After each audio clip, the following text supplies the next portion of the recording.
जंग में पहली बार इजराइल बैकफुट पर है। जंग में पहली बार इजराइल से वो गुनाह हो गया है जिसकी माफी नहीं है। जंग में इजराइल ने वो भूल कर दी है जिससे वो अपने ही लोगों के निशाने पर आ गया है। दरअसल भूल से आईडीएफ ने उन लोगों को मार दिया है जो हमास की कैद से भागने की कोशिश कर रहे थे। जैसे ही इजराइल को अपनी गलती का एहसास हुआ, बेंजामिन नेतन्याहू ने अपनी कैबिनेट के बड़े बड़े मंत्री सफाई देने में लगा दिए। उन्हें खुद इसका अफसोस जताना पड़ा कि आखिर कैसे इजराइल की इस भूल से व्हाइट हाउस तक हिल गया। देखिए स्पेशल रिपोर्ट, आईडीएफ ने मारे बंधक, बेंजामिन की कुर्सी पर संकट।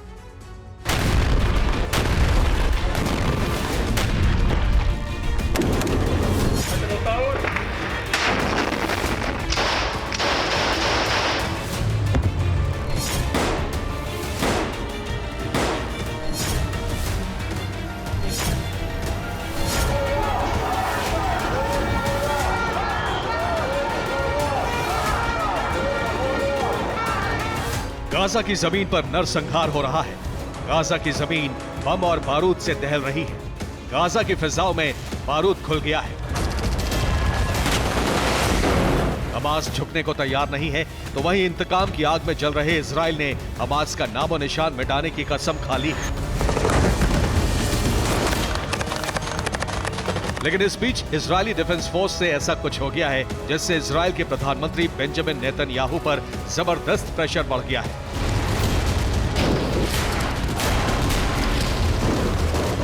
इजराइल डिफेंस फोर्स से वो गुनाह हो गया है कि इजराइल की पूरी कैबिनेट से जवाब देते नहीं बन रहा। दरअसल जंग के बीच इजराइल डिफेंस फोर्स ने गलती से अपने ही देश के 3 बंधकों को मार डाला। ये लड़ाई गाजा के शजैया इलाके में चल रही थी। दोनों तरफ से ताबड़तोड़ फायरिंग जारी थी। आईडीएफ लगातार हमास के ठिकानों पर फायरिंग कर रही थी। वहीं हमास की तरफ से जबरदस्त काउंटर स्ट्राइक चल रही थी। इसी बीच हमास की कैद से 3 इजरायली बंधकों ने भागने की कोशिश की और इजरायली डिफेंस फोर्स ने उन्हें हमास के लड़ाके समझ लिया। फिर क्या था, इजराइल की तरफ से उन पर फायरिंग झोंक दी गई और इस फायरिंग में तीनों ही इजरायली बंधक मारे गए। और अब आईडीएफ समेत पूरी इजरायली कैबिनेट अफसोस जता रही है। इस जंग में वो 3 बेगुनाह मारे गए हैं जिन्होंने बहादुरी दिखाई थी, हिम्मत दिखाई थी, हमास के लड़ाकों को चकमा देते हुए उनकी कैद से भागने की कोशिश की थी। वो कामयाब भी हो गए थे, लेकिन अफसोस इजराइल डिफेंस फोर्स की बंदूक ने ही उनकी किस्मत का फैसला कर दिया।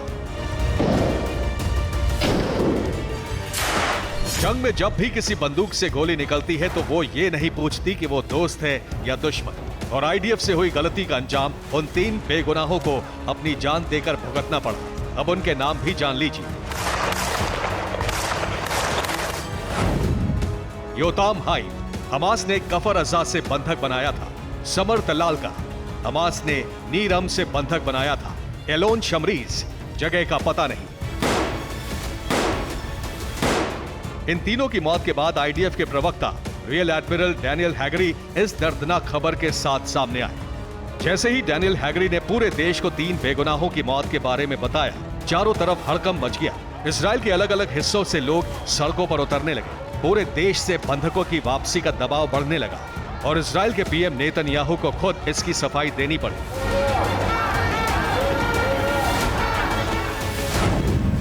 इस कठिन शाम में भी हम अपने घावों पर मरहम लगाएंगे, सबक सीखेंगे और अपने सभी बंधकों को सुरक्षित घर वापस लाने के लिए पूरी कोशिश करेंगे। जितनी जवाबदेही इजराइल के प्रधानमंत्री की है, उतनी ही जवाबदेही इजराइल के रक्षा मंत्री की भी है।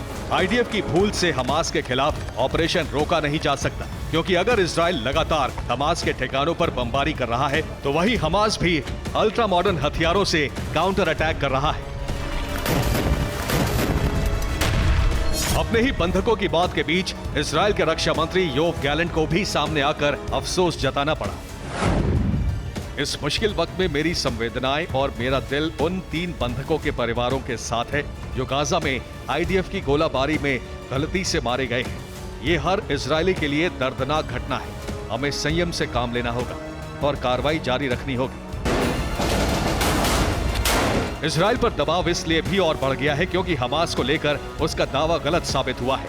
आईडीएफ ने दावा किया था कि हमास ने क्रूरता की हदें पार कर दी हैं। हमास ने कुछ बंधकों को मारकर उनकी लाशें कपड़े में बांधकर टांग दी हैं। लेकिन आज डैनियल हैगरी अपने इस दावे से भी पलट गए। उन्होंने मान लिया कि इस दावे में कोई सच्चाई नहीं थी। इसलिए इजराइल हमास जंग को लेकर अब इजराइल पर भी सवाल उठने लगे हैं। Bureau report, TV9 Bharatvarsh.